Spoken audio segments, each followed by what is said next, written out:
Okay students, അപ്പൊ നമ്മുടെ biology answer കീയുടെ മൂന്നാമത്തെ പാർട്ടാണ്. അപ്പൊ അതില് നമുക്ക് ആദ്യം 3 മാർക്ക് ക്വസ്റ്റ്യൻസ് ആണ്. 23 to 32 വരെയുള്ള 23 മുതൽ 32 വരെയുള്ള ക്വസ്റ്റ്യൻസ് ആണ് ആൻസർ ചെയ്യാൻ പോകുന്നത്. First question, observe the illustration and answer the question. അപ്പൊ ഇവിടെ തന്നിരിക്കുന്ന ആ ഒരു സ്ട്രക്ചർ നമ്മൾ തിരിച്ചറിയാണ് ആദ്യം വേണ്ടത്. പിന്നെ എയും ബിയും എന്ന് പറയുന്ന ഭാഗങ്ങൾ ഏതൊക്കെയാണ് എന്നുള്ളതും, name the type of be found only in DNA molecule, DNA മാത്രം കാണുന്ന ആ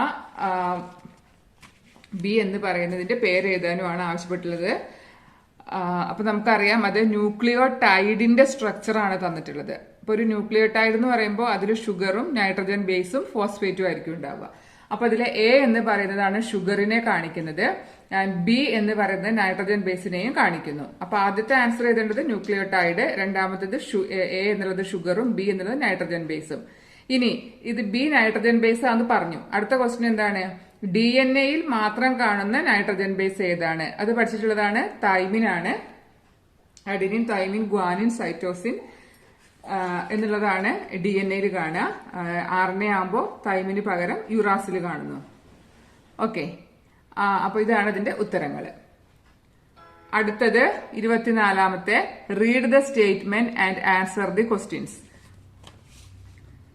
പ്രസ്താവന വായിച്ച് ഉത്തരം എഴുതാനാണ്. അനിയന്ത്രിതമായ കോശവിഭജനം മൂലമാണ് ക്യാൻസർ ഉണ്ടാകുന്നത്. Cancer is caused by the uncontrolled division of cells. ചോദ്യം ഇതാണ്, what is the reason for uncontrolled division of cell? അനിയന്ത്രിതമായ കോശവിഭജനത്തിന്റെ കാരണം. ഇപ്പൊ നിങ്ങളുടെ ബുക്കിൽ ഇത്ര മാത്രമേ പറഞ്ഞിട്ടുള്ളൂ. കോശവിഭജനത്തിലുള്ള നിയന്ത്രണം നഷ്ടപ്പെടുന്നത് മൂലം കോശങ്ങൾ അനിയന്ത്രിതമായി വിഭജിക്കുന്നു, അല്ലെ?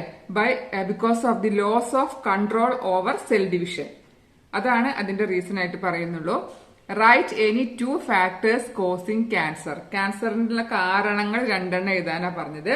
അപ്പൊ അതിൽ എൻവയോൺമെന്റൽ ആയിട്ടുള്ള റീസൺസ് ആവാം, പാരമ്പര്യം ഹെറിഡിറ്ററി ആയിട്ടുള്ള റീസൺസ് ആവാം, വൈറസ് എന്നുള്ള ഒരു റീസൺ ആവാം. അപ്പൊ ഏതെങ്കിലും 2 റീസൺ എഴുതുക. Suggest any 2 measures that reduce the chance of cancer. Cancer സാധ്യത തടയാൻ സഹായകമായ ഏതെങ്കിലും 2 മുൻകരുതലുകൾ എഴുതുക. അപ്പൊ അതിലിപ്പോ നമ്മൾ പറഞ്ഞു, ഒരു റീസൺ ആയിട്ട് സ്മോക്കിംഗ് പോലുള്ള കാരണം ഒരു റീസൺ ആണ് സ്മോക്കിംഗ്. അപ്പൊ അതുകൊണ്ട് അത്തരം ഹാബിറ്റ്സുകൾ, സ്മോക്കിംഗ്, അതുപോലെ ഡ്രഗ് അബ്യൂസ് തുടങ്ങിയ കാര്യങ്ങൾ അങ്ങനത്തെയൊക്കെ ഒഴിവാക്കുക എന്നുള്ളത് ചെയ്യാം. പിന്നെ എൻവയോൺമെന്റൽ ആയിട്ടുള്ള റീസൺസ് ഉണ്ട്. ഒരുപാട് റേഡിയേഷൻസ് ഒക്കെ ഏൽക്കാൻ സാധ്യതയുള്ള സാഹചര്യങ്ങളിൽ നിന്ന് മാറി നിൽക്കാം. അപ്പൊ അത്തരം കാര്യങ്ങൾ നമുക്ക് അതിൽ എഴുതാവുന്നതാണ്. Read the statement. 24th question ആണ്. Read the statement 25th question ആണ്. Complete the following illustration using appropriate statements given in the box. ഇതൊരു ചാർട്ട് ഇവിടെ തന്നിട്ടുണ്ട്. അപ്പൊ അതില് ബോക്സുകൾ ഫില്ല് ചെയ്യാനാണ്. അപ്പൊ അതിൽ ഫസ്റ്റ് വരുന്നത് നമുക്ക് അവിടെ ഒരു ക്ലൂ ആയിട്ട് നിങ്ങൾക്ക് കിട്ടുന്നത് കോർഡിനേറ്റ് മസ്കുലർ ആക്ടിവിറ്റീസ് എന്നുള്ള ഒരു ക്ലൂ ആണ് നമുക്ക് അവിടെ കിട്ടുന്നത്. പേശി പ്രവർത്തനങ്ങളെ ഏകോപിപ്പിക്കുന്നു. അങ്ങനെയാണെങ്കിൽ ആ ബ്രെയിനിന്റെ ഏരിയയും അതിന്റെ മറ്റൊരു ഫംഗ്ഷനും ആണ് അവിടെ എഴുതേണ്ടത്. അപ്പോ അതിന്റെ ഒന്നാമത്തെ ആയിട്ട് സെറിബെല്ലം ആണ് അവിടെ വരുന്നത്. സെറിബെല്ലത്തിന്റെ മറ്റൊരു ഫംഗ്ഷൻ എന്ന് പറയുന്നത് maintain equilibrium of the body എന്നുള്ളതാണ് അതിന്റെ മറ്റൊരു ഫംഗ്ഷൻ. ഈ രണ്ടാമത്തെ ആയിട്ട് maintain equilibrium of the body എന്നാണ് വരിക. പിന്നെ അടുത്തത് സെറിബ്രം എന്ന പേര് തന്നിട്ടുണ്ട്. അതിന്റെ 2 ഫംഗ്ഷൻസ് ആണ് നമ്മൾ അവിടെ എഴുതേണ്ടത്. പിന്നെ മറ്റൊന്ന് 3-ാമത്തെ പോയിന്റ്, അതില് act as the relay station. അപ്പൊ നമുക്ക് റിലേ സ്റ്റേഷൻ കണ്ട ഉടനെ നമുക്കത് എഴുതാൻ പറ്റും. തലാമസ് ആണ് റിലേ സ്റ്റേഷൻ ആയിട്ട് ആക്ട് ചെയ്യുക. സോ ഇവിടെ 3-ല് തലാമസ് എന്നുള്ളതാണ് വരിക. പിന്നെ 4-ാമത്തെ ഭാഗത്തിലാണ് സെറിബ്രത്തിന്റെ ഫംഗ്ഷൻ. 4ഉം 5ഉം സെറിബ്രത്തിന്റെ ഫംഗ്ഷൻ ആണ്. അപ്പൊ അതില് ഇവോക്ക് സെൻസേഷൻ എന്നുള്ളത് എഴുതാം. പിന്നെ അടുത്തത് centre of thought, intelligence, memory and imagination. ചിന്ത, ബുദ്ധി, ഓർമ്മ, ഭാവന എന്നിവയുടെ കേന്ദ്രം. അതാണ് 1 എഴുതാൻ പറ്റുക. പിന്നെ ഇന്ദ്രിയാനുഭവങ്ങൾ ഉണ്ടാക്കുന്നു, സെൻസേഷൻ കിട്ടുക എന്നുള്ളത്. അത് 2ഉമാണ് സെറിബ്രത്തിൽ എഴുതേണ്ടത്. പിന്നെ തലാമസ് എഴുതിയിരുന്നു നമ്മൾ. തലാമസിന്റെ മറ്റൊരു ഫംഗ്ഷൻ കൂടിയാണ് നമ്മൾ അവിടെ കാണിക്കേണ്ടത്. Analyses impulses from various parts of body and sends to cerebrum. ശരീരത്തിന്റെ വിവിധ ഭാഗങ്ങളിൽ നിന്നും ഉള്ള ആവേഗങ്ങളെ സെറിബ്രത്തിലേക്ക് അയക്കുന്നു. അതാണ് തലാമസിന്റെ മറ്റൊരു ഫംഗ്ഷൻ. അപ്പോൾ ഒന്നാമത്തെ ഉള്ളത് നമ്മൾ പറഞ്ഞു സെറിബ്രം എന്നുള്ളത് എഴുതുക, ഒന്നാമത്തിൽ സെറിബെല്ലം എന്ന് എഴുതുക, രണ്ടാമത്തേല് maintains equilibrium of the body, മൂന്നാമത്തത് തലാമസ് ആണ്, നാലാമത്തത് ഇവോക്ക് സെൻസേഷൻ എന്നുള്ളതും, അഞ്ചാമത്തത് സെന്റർ ഓഫ് തോട്ട് ഇന്റലിജൻസ് എന്നുള്ളതും, ദെൻ ആറാമത്തത് അനലൈസ് ഇമ്പൾസ് ഫ്രം എന്നുള്ളതും. അപ്പൊ അങ്ങനെയാണ് ഈ 6 ബോക്സുകൾ നമ്മൾ ഫില്ല് ചെയ്യേണ്ടത്. ഓക്കെ, ദെൻ അടുത്ത 25th ക്വസ്റ്റ്യൻ ആണ്. 25th ക്വസ്റ്റ്യനില് വീണ്ടും നമുക്ക് അനലൈസ് ദ ഗിവൺ ടേബിൾ ആണ്. അത് ടേബിൾ അനലൈസ് ചെയ്തിട്ട് BC ഒക്കെ മാച്ച് ചെയ്യാൻ വേണ്ടിയിട്ടാണ്. അപ്പൊ അതില് അക്രോമെഗലി, ക്രെറ്റനിസം, ജൈജാൻറ്റിസം 3 രോഗങ്ങൾ അവിടെ തന്നിട്ടുണ്ട്. ദെൻ അതിന്റെ റീസണും അതിന്റെ സിംറ്റംസും, അങ്ങനെയാണ് അവിടെ 3 കോളംസ്. അപ്പൊ ഇതില് അക്രോമെഗലിയും ജൈജാൻറ്റിസം നിങ്ങളുടെ ഫോക്കസ് ഏരിയക്ക് അകത്തുള്ളതും ക്രിട്ടനിസം അതില്ലാത്തതുമാണ്. അപ്പോ ഈ അക്രോമെഗലിയും ജൈജാൻറ്റിസം നമ്മൾ പഠിച്ചിട്ടുള്ളതാണ് വളർച്ചാ ഹോർമോൺ അല്ലെങ്കിൽ ഗ്രോത്ത് ഹോർമോൺ അല്ലെങ്കിൽ സൊമാറ്റോട്രോപ്പിന്റെ സെക്രീഷൻസിൽ ഉണ്ടാവുന്ന വ്യത്യാസം കൊണ്ടുണ്ടാവുന്നതാണ് അല്ലെ. അപ്പൊ അതില് അക്രോമെഗലി അല്ലെങ്കിൽ ഭീമാകാരത്വം നിങ്ങൾക്ക് പെട്ടെന്ന് മനസ്സിലാക്കാം. ഭീമാകാരത്വം വളർച്ചാ കാലഘട്ടത്തിൽ ഗ്രോത്ത് ഹോർമോണിന്റെ സെക്രീഷൻ കൂടുന്ന അവസ്ഥയാണ് അല്ലെ. Excessive production of growth hormone during growth phase, അതാണ് ഇതിൽ വരിക ജൈജാൻറ്റിസം എന്നുള്ളത്. അപ്പൊ പെട്ടെന്ന് നിങ്ങൾക്ക് അതിനെ തന്നെ തിരിച്ചറിയാൻ പറ്റും. ജൈജാൻറ്റിസം C ആണ്. Increased production of somatotropin during growth phase, വളർച്ചാ ഘട്ടത്തിലെ സൊമാറ്റോട്രോപ്പിന്റെ അമിതോൽപാദനം, അതാണ് ഭീമാകാരത്വം. അക്രോമെഗലി എന്താണ്? ഈ വളർച്ചാ ഘട്ടത്തിനു ശേഷമുള്ള സൊമാറ്റോട്രോപ്പിന്റെ അമിത ഉൽപാദനം, അതായത് excessive production of somatotropin after growth phase ആണ്. അപ്പൊ ക്രെറ്റനിസം ഇനി നമുക്ക് ബാക്കിയുള്ളതാണ് നോക്കേണ്ടത്. ക്രെറ്റനിസം എന്ന് പറയുമ്പോൾ തൈറോയ്ഡ് ഗ്ലാൻഡിന്റെ അല്ലെങ്കിൽ നമുക്കറിയാം തൈറോക്സിന്റെ പ്രൊഡക്ഷനിൽ വരുന്ന പ്രശ്നം കൊണ്ടുണ്ടാവുന്നതാണ്. അപ്പൊ ക്രെറ്റനിസത്തില് decreased production of thyroxine during infancy സ്റ്റേജില്, അതായത് ശൈശവത്തിലെ തൈറോക്സിന്റെ ഉൽപാദന കുറവാണ് എന്തിന് കാരണം? ക്രെറ്റനിസം എന്ന് പറയുന്നത്. അതിന്റെ C കോളത്തിൽ നമ്മൾ മാച്ച് ചെയ്യേണ്ടത് physical and mental growth retardation in children, കുട്ടികളിൽ ഉണ്ടാകുന്ന ശാരീരിക മാനസിക വളർച്ചാ മുരടിപ്പാണ് അതിന്റെ ലക്ഷണമായിട്ട് പറയേണ്ടത്. മൂന്നാമത്തെ കോളത്തിൽ അതാണ് വരിക. ഭീമാകാരത്വത്തില് എന്തായിരിക്കും? അമിതമായ ശരീര വളർച്ചയാണ് മാച്ചായിട്ട് വരിക. അക്രോമെഗലിക്ക് വരുന്നത് മുഖം, താടിയെല്ല്, വിരൽ എന്നിവിടങ്ങളിലെ അസ്ഥികളുടെ അമിത വളർച്ച. ഇംഗ്ലീഷില് അക്രോമെഗലിക്ക് 3rd കോളത്തിൽ വരേണ്ടത് over growth of bones on the face, jaws and fingers. ജൈജാൻറ്റിസത്തിൽ വരേണ്ടത് over growth, excessive growth of the body എന്നുള്ളതാണ്. Cretinism physical and mental retardation. ഇങ്ങനെയാണ് നമ്മൾ ആ കോളം ഫില്ല് ചെയ്യേണ്ടത്. 27ാമത്തെ കേൾവിയുമായി ബന്ധപ്പെട്ട് നൽകിയിരിക്കുന്ന ഫ്ലോ ചാർട്ടാണ്. ആ ഫ്ലോ ചാർട്ട് കംപ്ലീറ്റ് ചെയ്യാനാണ്. ടെക്സ്റ്റ് ബുക്കിലുള്ള അതേ കാര്യം തന്നെയാണ്. സൗണ്ട് വേവുകൾ, ശബ്ദ തരംഗങ്ങൾ വരുന്നു, ചെവിക്കുട അല്ലെങ്കിൽ പിന്ന അതിനെ കളക്ട് ചെയ്യുന്നു, അതിനെ ഓഡിറ്ററി കനാലിലേക്ക് വിടുകയാണ് ചെയ്യുന്നത്. അവിടെ നിന്ന് ടിംപാനം, ഇയർ ഓസിക്കിൾസ്, ഓവൽ വിൻഡോ ഇവിടെ തന്നിട്ടുണ്ട്. ദെൻ കോക്ലിയയിലേക്ക് പോകുന്നു. കോക്ലിയയിലെ ഹെയർ സെൽസ് വൈബ്രേറ്റ് ചെയ്യുന്നു. അവിടെ ആവേഗം അല്ലെങ്കിൽ ഇമ്പൾസുകളെ ഉണ്ടാക്കുന്നു. ആ ഇമ്പൾസുകള് നമ്മുടെ ഓഡിറ്ററി നെർവ് വഴി സെറിബ്രത്തിലേക്ക് അല്ലെങ്കിൽ ബ്രെയിനിലേക്ക് അതിനെ വിടുകയും നമുക്ക് സെൻസ് ഓഫ് ഹിയറിംഗ് ഉണ്ടാകുന്നു. ശബ്ദ തരംഗങ്ങൾ ചെവിക്കുട, ഓഡിറ്ററി കനാലാണ്, ദെൻ ടിംപാനം, പിന്നെ ഇയർ ഓസിക്കിൾസ്, ചെവിക്കുള്ളിലുള്ള ചെറിയ ബോൺസുകൾ ഉണ്ടല്ലോ, മാലിയസ് ഇൻകസ് ടേപ്പിസ്, അതാണ് ഇയർ ഓസിക്കിൾസ്. അത് ഓവൽ വിൻഡോയിലേക്ക് വിടുന്നു. അങ്ങനെ കോക്ലിയയിലേക്ക് എത്തുന്നു. കോക്ലിയയിലെ രോമകോശങ്ങൾ വൈബ്രേറ്റ് ചെയ്യുന്നു. ആ വൈബ്രേഷൻ ആവേഗങ്ങളായിട്ട് ഫോം ചെയ്യാണ്. ആ ആവേഗങ്ങളെ ഈ ഓഡിറ്ററി നെർവ്, നമ്മുടെ ചെവിയിൽ നിന്നും ബ്രെയിനിലേക്ക് ആ നെർവാണ്, കണക്ഷനാണ്. അപ്പൊ അത് ഓഡിറ്ററി നെർവ് വഴി ബ്രെയിനിലേക്കും അല്ലെങ്കിൽ സെറിബ്രത്തിലേക്കും അവിടെ നിന്ന് കേൾവി എന്ന അനുഭവം. ഇങ്ങനെയാണ് ഇത് ഫ്ലോ ചാർട്ട് കംപ്ലീറ്റ് ചെയ്യേണ്ടത്. വെരി സിമ്പിൾ ആയിട്ടുള്ള ക്വസ്റ്റ്യൻ തന്നെയാണ്. ദെൻ അടുത്ത ക്വസ്റ്റ്യൻ, HIV മൂലം ഉണ്ടാകുന്ന മാരക രോഗമാണ് എയ്ഡ്സ്. മനുഷ്യ ശരീരത്തിൽ ഏത് കോശങ്ങളെയാണ് എയ്ഡ്സ് ബാധിക്കുന്നത്? Which cells in human body are affected by HIV? അത് നമ്മൾ പഠിച്ചു. WBCയിൽ വരുന്ന വെളുത്ത രക്താണുക്കളുടെ കാറ്റഗറിയിൽ വരുന്ന ലിംഫോസൈറ്റുകളെയാണ് ഇത് ബാധിക്കുക. Lymphocyte. Write any 2 ways by which HIV transmitted. HIV പകരുന്ന 2 മാർഗങ്ങൾ.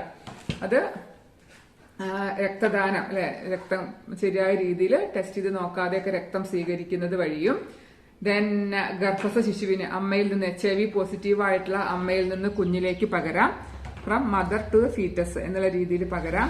പിന്നെ ഒരേ ആളുകൾ തന്നെ ഒന്നിൽ കൂടുതൽ ആളുകൾ തന്നെ ഒരേ സിറിഞ്ച് ഉപയോഗിച്ച് ഇൻജക്ട് ചെയ്യുന്നത് വഴിയും ദെൻ സുരക്ഷിതമല്ലാത്ത ലൈംഗിക ബന്ധങ്ങൾ വഴിയും ഒക്കെയാണ് സെക്ഷൽ കോണ്ടാക്ട് വഴി, സെയിം സിറിഞ്ച് അല്ലെങ്കിൽ നീഡിൽ യൂസ് ചെയ്യുന്നത് വഴി, ബ്ലഡ് ട്രാൻസ്ഫ്യൂഷൻ വഴി അമ്മയിൽ നിന്ന് കുഞ്ഞിലേക്ക്, ഇത്തരത്തിലൊക്കെയാണ് എയ്ഡ്സ് ട്രാൻസ്മിറ്റ് ചെയ്യുന്നത്. പിന്നെ 29ാമത്തെ question, processes in the sense of sight is given below. അപ്പൊ നമുക്ക് ഹിയറിംഗും ചോദിച്ചിട്ടുണ്ട്, സൈറ്റും ചോദിച്ചിരിക്കുകയാണ്. Arrange them in sequential order, കാഴ്ചയുടെ ബന്ധപ്പെട്ടിട്ടുള്ള അത് ക്രമത്തിൽ എഴുതാനാണ്. അപ്പോ ഒന്നാമത്തെ നമുക്കറിയാം കാഴ്ച എന്ന അനുഭവം അത് അവസാനത്തിലാണ് ഉണ്ടാവുക, സെൻസ് ഓഫ് സൈറ്റ്. അപ്പൊ ആദ്യം എന്താണ്, കോർണിയ പ്രകാശരശ്മികളെ കണ്ണിലേക്ക് കടത്തിവിടുന്നു, cornea refract light into eye എന്നുള്ളതാണ്. രണ്ടാമത്തേത് ഇമ്പൾസസ്, രണ്ടാമത്തെ പോയിന്റ് ആയിട്ട് നമ്മൾ എഴുതേണ്ടത് ഇതില് ഏത് ഭാഗമാണ് രണ്ടാമത്തെ point, light enter through the pupil falls on the lens, പ്യൂപ്പിളിലെ കടക്കുന്ന പ്രകാശരശ്മികൾ ലെൻസിൽ പതിക്കുന്നു എന്നുള്ളത് മൂന്നാമത്തെ lens focus the light rays into the retina, റെറ്റിനയിലേക്ക് ലെൻസ് പ്രകാശരശ്മികളെ റെറ്റിനയിലേക്ക് ഫോക്കസ് ചെയ്യുന്നു. നാലാമത്തെ point, photo sensory cells on the retina stimulated, റെറ്റിനയിലെ പ്രകാശഗ്രാഹികൾ ഉദ്ദീപിപ്പിക്കപ്പെടുന്നു. ആൻഡ് അഞ്ചാമത്തേതാണ് impulses transmit through optic nerve to the cerebrum, ആവേഗങ്ങൾ നേത്രനാഡിയിലൂടെ സെറിബ്രത്തിൽ എത്തുന്നു. And the last and sixth one is sense of site അല്ലെങ്കിൽ കാഴ്ച എന്ന അനുഭവം നമുക്ക് അവിടെ കിട്ടുന്നു. അപ്പൊ അതാണ് അതിന്റെ ശരിയായ ഓർഡർ. 30ാമത്തെ, observe the news given below and answer the question. What are vaccines? Write any two components used in vaccine. Name any two vaccines. Vaccine ബന്ധപ്പെട്ടൊരു ക്വസ്റ്റ്യൻ ആണ്. തീർച്ചയായിട്ടും ഈ ഒരു സാഹചര്യത്തിൽ വളരെ പ്രാധാന്യമുള്ള ഒരു ക്വസ്റ്റ്യൻ കൂടിയാണ്. അപ്പൊ എന്താണ് വാക്സിൻ എന്നുള്ളത്? അപ്പൊ വാക്സിൻസ് എന്ന് പറഞ്ഞാൽ നമ്മൾ ആർട്ടിഫിഷ്യൽ ആയിട്ട് കൃത്രിമമായിട്ട് ഓരോ വ്യക്തിയിൽ പ്രതിരോധ ശേഷി ഉണ്ടാക്കിയെടുക്കാൻ വേണ്ടി യൂസ് ചെയ്യുന്നതാണ് അല്ലെ. Vaccines are the substance used for artificial immunisation, സ്വന്തമായിട്ടുണ്ടാകുന്ന ഒരു ഇമ്മ്യൂണിറ്റി അല്ലാതെ പ്രതിരോധം ഉണ്ടാക്കിയെടുക്കുന്ന ഒരു രീതിയാണ്. റൈറ്റ് എനി ടു കോമ്പണൻസ്, വാക്സിനുള്ള ഉപയോഗിക്കുന്ന ഏതെങ്കിലും രണ്ടു ഘടകങ്ങൾ, ഒന്നുകിൽ എങ്ങനെയായിരിക്കാം, ജീവനുള്ളതോ അല്ലെങ്കിൽ ഡെഡ് ചത്തതോ അല്ലെങ്കിൽ നിർവീര്യമാക്കിയതോ ആയ രോഗകാരികള്, അണുക്കള്, അതല്ലെങ്കിൽ അവരുടെ പ്രൊഡക്ട്സ്. ഇതാണ് എന്ത് ചെയ്യുക, ഇപ്പോ ഒരു പിന്നെ വൈറസോ ബാക്ടീരിയോ എന്തോ ആവട്ടെ, ഒന്നുകിൽ അതിനെ കൊന്നത്, അതല്ലെങ്കിൽ അതിനെ നിർവീര്യമാക്കിയത്, അതല്ലെങ്കിൽ അതിലടങ്ങിയിരിക്കുന്ന ടോക്സിൻ വിഷവസ്തു, അതിന്റെ ആന്റിജൻ എന്ന് പറയാം, ആ സാധനത്തിനെ ആണ് എന്ത് ചെയ്യുന്നത് വാക്സിനിൽ ഉൾപ്പെടുത്തുക. Name any two vaccine. നിങ്ങൾക്ക് ഒരുപാട് വാക്സിൻ നിങ്ങളുടെ ബുക്കിൽ പറഞ്ഞിട്ടുണ്ട്, BCG അതുപോലെ MMR ഒക്കെയുള്ള വാക്സിൻസ് ഉണ്ട്. അപ്പൊ ഏതെങ്കിലും പെന്റാവാലന്റ് MMR ഏത് വാക്സിൻ രണ്ടെണ്ണം ഉദാഹരണമായിട്ട് എഴുതാം. നെക്സ്റ്റ് ടേബിൾ ആണ് ചിത്രീകരണം, വിശകലനം ചെയ്ത് ചോദ്യങ്ങൾക്ക് ഉത്തരം എഴുതുക എന്നുള്ളതാണ്. ഇത് നമ്മുടെ ഇത് എന്തായിരുന്നു, ചാൾസ് ഡാർവിന്റെ നാച്ചുറൽ സെലക്ഷനെ കാണിക്കുന്നതാണ് അല്ലെ. അപ്പൊ അതിൽ ഫസ്റ്റ് ക്വസ്റ്റ്യൻ ഈ 1 എന്ന് എഴുതിയ ഭാഗം ഫില്ല് ചെയ്യാനാണ്. അപ്പൊ അതിലെന്തായിരുന്നു, ഉൽപാദനം കൂടിക്കഴിഞ്ഞാൽ ഓവർ പ്രൊഡക്ഷൻ കൂടിക്കഴിഞ്ഞാൽ അവിടെ സ്ട്രഗിൾ ഫോർ എക്സിസ്റ്റൻസ്, നിലനിൽപ്പിന് വേണ്ടിയുള്ള സമരമാണ് അവിടെ ഉണ്ടാവുക അല്ലെ. അതാണ് രണ്ടാമതായിട്ട് നിങ്ങൾ എഴുതേണ്ട പോയിന്റ് രണ്ടാമത്തെ ബോക്സിൽ. അടുത്ത ക്വസ്റ്റ്യൻ എന്തായിരുന്നു, how natural selection lead to the origin of new species, പ്രകൃതി നിർദ്ധാരണം, അതാണ് നാച്ചുറൽ സെലക്ഷൻ, അത് പുതിയ ജീവജാതികൾ രൂപപ്പെടാൻ ഇടയാക്കുന്നത് എങ്ങനെ. അപ്പൊ എങ്ങനെ എഴുതാം, മലയാളത്തിലുള്ള ആദ്യം ഞാൻ പറയാം. ഉൽപാദനം കൂടുമ്പോൾ അവിടെ നിലനിൽപ്പിന് വേണ്ടിയുള്ള സമരം ഉണ്ടായിരിക്കും. ആ സമരത്തില് ചില ആളുകള് അനുകൂലമായിട്ടുള്ള വ്യതിയാനങ്ങൾ ഉണ്ടാക്കിയെടുക്കും. അതായത് ആ ഒരു സാഹചര്യത്തിൽ ജീവിക്കാൻ അനുകൂലമായ സ്വഭാവങ്ങൾ അതിൽ വരികയും അത്തരമുള്ള ആളുകളെ പ്രകൃതി സെലക്ട് ചെയ്യുകയും അതിജീവിക്കാൻ കഴിയാത്ത ആളുകൾ അവിടെ നശിച്ചു പോവുകയാണ് ചെയ്യുക. അപ്പോൾ ഓവർ പ്രൊഡക്ഷൻ വരുമ്പോൾ സ്ട്രഗിൾ സംഭവിക്കുന്നു. പിന്നെ അതിൽ 2 തരം ആളുകൾ ഫോം ചെയ്യും. ഒന്ന് ഫേവറബിൾ വേരിയേഷൻസ് ഉള്ളതും മറ്റേത് ഇല്ലാത്തതും. ആർക്കാണോ ഫേവറബിൾ വേരിയേഷൻസ് ഉള്ളത് അവരെയാണ് പ്രകൃതി സെലക്ട് ചെയ്യുക. അങ്ങനെ അതൊരു പുതിയൊരു സ്പീഷീസ് ആയിട്ട് ഫോം ചെയ്യുന്നു. 32 Analyze the illustration and answer the question given below. Identify the process illustrated here. ഇവിടെ എന്താണ്, ഇത് മോഡൽ എക്സാമിന് ഉണ്ടായിരുന്ന ഒരു ക്വസ്റ്റ്യൻ തന്നെയാണ്. ഫാഗോസൈറ്റോസിസ് ആണ് അവിടെ കാണിക്കുന്ന പ്രക്രിയ. ഈ രോഗാണുക്കൾ അകത്തേക്ക് വരുമ്പോൾ അതിനെ വിഴുങ്ങി നശിപ്പിക്കുക എന്നുള്ളൊരു രീതിയാണ് ഫാഗോസൈറ്റോസിസ് എന്ന് പറഞ്ഞാല്.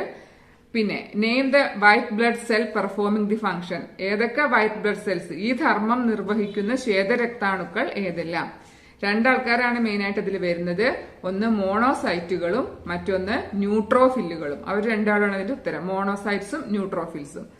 And then what is the importance of this process? ഈ പ്രോസസ്സിന്റെ, ഈ പ്രക്രിയയുടെ പ്രാധാന്യം എന്ത്? ഇതിന്റെ പ്രാധാന്യം എന്താണ്? നമ്മുടെ ശരീരത്തിന് അകത്തേക്ക് വരുന്ന രോഗാണുക്കളെ വിഴുങ്ങി നശിപ്പിക്കുന്നത് മൂലം ശരീരത്തിനെ പ്രൊട്ടക്ട് ചെയ്യുന്നു. അപ്പൊ അതുകൊണ്ട് തന്നെ നമ്മുടെ ഇമ്മ്യൂണിറ്റിയിലെ വലിയൊരു ഭാഗം വഹിക്കുന്ന ഒരു പ്രോസസ് തന്നെയാണ് ഇത്. ഇമ്മ്യൂണിറ്റിയിലാണ് ഇതിന്റെ റോള് കേട്ടോ. ആൻഡ് ദെൻ ഈ ലാസ്റ്റ് ഭാഗം കൂടെ 4 ക്വസ്റ്റ്യനേ ഉള്ളൂ, അതുകൊണ്ട് ഞാൻ ഇതുകൊണ്ട് പറയാണ്. 33 മുതൽ 36 വരെയുള്ള ക്വസ്റ്റ്യൻസ്. ഈ ഡയഗ്രാം നോട്ട് ചെയ്യുക, അതിന്റെ പാർട്സ് ലേബൽ ചെയ്യാനാണ് വളരെ എളുപ്പമാണ്. ഡെൻഡ്രോൺ തന്നിട്ടുണ്ട്, ആക്സോൺ ആണ് അടുത്തത്. പിന്നെ എയും ബിയും ആണ് ലേബൽ ചെയ്യാൻ പറഞ്ഞിട്ടുള്ളൂ. എയും ബിയും അല്ലെ. എ എന്ന് പറയുന്നത് ഡെൻഡ്രോൺ, സെൽ ബോഡി എന്ന് പറയുന്നത് ഡെൻഡ്രോൺ ആണ്. ലോങ് ആയിട്ടുള്ളത് ആക്സോൺ ആണ്. ഇനി സി എന്ന ഭാഗത്തിന്റെ ധർമ്മമാണ് ചോദിച്ചിട്ടുള്ളത്. സി നമുക്കറിയാം സിനാപ്റ്റിക് നോബാണ്.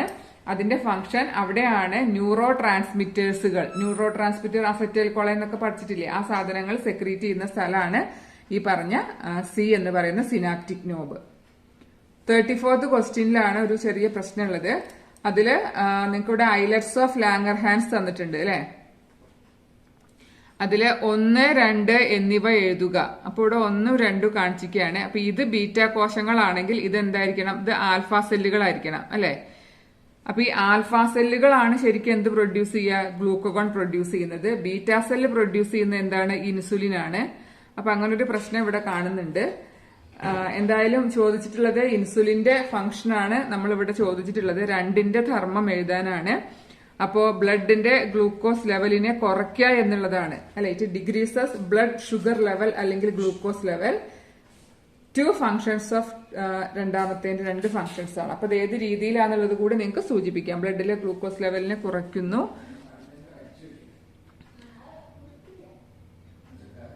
അടുത്തത് അതായത് ഗ്ലൂക്കോസിനെ ഗ്ലൈക്കോജൻ ആക്കി മാറ്റുന്നു, എന്നിട്ട് അതിനെ സ്റ്റോർ ചെയ്യപ്പെടുന്നു. അതുകൊണ്ടാണ് ഗ്ലൂക്കോസിന്റെ ലെവൽ കുറയുന്നത്. അടുത്തൊരു ചോദ്യം കൂടെ ഉണ്ടല്ലോ, അഭാവം മൂലം ഉണ്ടാകുന്ന രോഗാവസ്ഥ. Name the condition resulted by the deficiency of 2. Diabetes ആണ് ആ ഒരു അവസ്ഥ, diabetic mellitus. 35th question, BCG is വീണ്ടും വാക്സിൻ എന്നൊരു ക്വസ്റ്റ്യൻ ആണ്. BCG is the vaccine used against this disease. Which disease is mention here? BCG ഏത് അസുഖത്തിന് എതിരെയുള്ള വാക്സിൻ ആണ്? TB, ട്യൂബർകുലോസിസ് അല്ലെങ്കിൽ ക്ഷയം ആണ് ഉത്തരം. How is this disease transmit from one person to another? നമുക്കറിയാം തുമ്മുമ്പോഴും ചുമയ്ക്കുമ്പോഴും ഒക്കെ വരുന്ന ആ ഒരു അതുവഴിയാണ് ഇത് പകരുന്നത്. നെയിം ദ ബാക്ടീരിയ പേര് മൈക്കോബാക്ടീരിയം ട്യൂബർകുലോസിസ് എന്നാണ്. നിങ്ങളുടെ ബുക്കിലുള്ള പേര് തന്നെ എഴുതാം.